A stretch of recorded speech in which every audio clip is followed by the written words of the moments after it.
কম মশলা দিয়ে আজকে ঘিয়ে ভাজা মুরগির পা আর মুরগির বুকের মাংস দিয়ে একটা আকর্ষণীয় সুস্বাদু রেসিপি দেখাবো। মশলাগুলো দেখেন আমি খুব কম দিয়েছি। কড়াইতে হাফ কাপ তৈল দিলাম, মাঝারি কাপের হাফ কাপ তৈল দিয়ে দিলাম। দেওয়ার পরে এটা আমি অল্প পেঁয়াজ দেবো আজকে, কারণ এটা আমি ঘিয়ে ভাজা আলু দিয়ে করব, তাই ঘিয়ের ঘ্রাণটা যেন সবচেয়ে বেশি থাকে।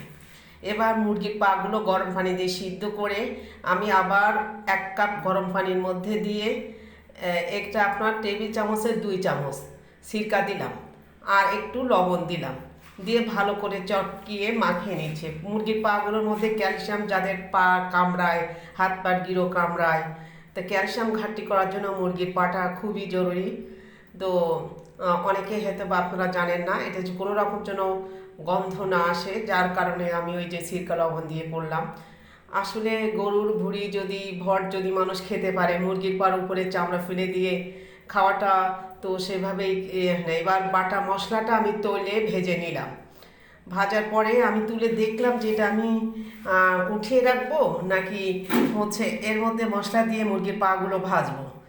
তা যাই হোক, আমি এবার ওই মশলার মধ্যে আমি হলুদ আর মরিচ দিলাম, আপনারা খেয়াল করেন। এবার লবণ দিলাম, দিয়ে আরও এবার মুরগির পাগুলো আমি দিয়ে দিলাম। মুরগির পার মধ্যে আমি হলুদ, লবণ আর পর্যাপ্ত তেল দিয়ে আমি এটা ভাজা ভাজা করছি, কারণ এটা একটু ভেজে নেব।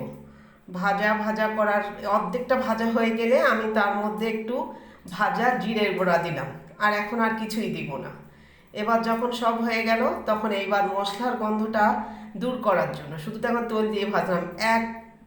হাফ পিচের 1 পিস আমি বুকের মাংস দিলাম ওই পায়ের মধ্যে, দেওয়ার পর ব্রেস্তাগুলো দিয়ে দিলাম। এরপরে ভাজা জয়ফল আর জয়ত্রী আর লবঙ্গ দিয়ে 1 চা চামচ একটা মশলার মধ্যে দিয়ে দিলাম। এবার দিলাম ধনের গুঁড়া, এবার দিলাম দারুচিনির গুঁড়া, দিলাম শুকনো মরিচের গুঁড়া। দেওয়ার পরে আমি যেহেতু পা দেওয়া একটু মশলা বেশি লাগে, এবার তেজপাতা দিলাম, অল্প একটু পানি দিলাম, দিয়ে আবারও খুব ভালো করে কষাবো। এবার কড়াইতে ঘিটা গলে গেলে, ঘিটা একটু গরম হয়ে গেলে আমি এর মধ্যে দেখেন আমি ঘির মধ্যে আমি হচ্ছে আলু দিব। ঘিটা গরম হলে আমি এর মধ্যে আলু দিলাম। আলু দেওয়ার পর এবার হলুদ দিব। হলুদ দেওয়ার পর এবার একটু মরিচ দিব, দিয়ে ওটা ভাজা ভাজা করে পুরো ঘি শুদ্ধ আমি মাংসের মধ্যে দিব। দেওয়ার পরে এবার আবারও ভালোভাবে কষাবো। আমি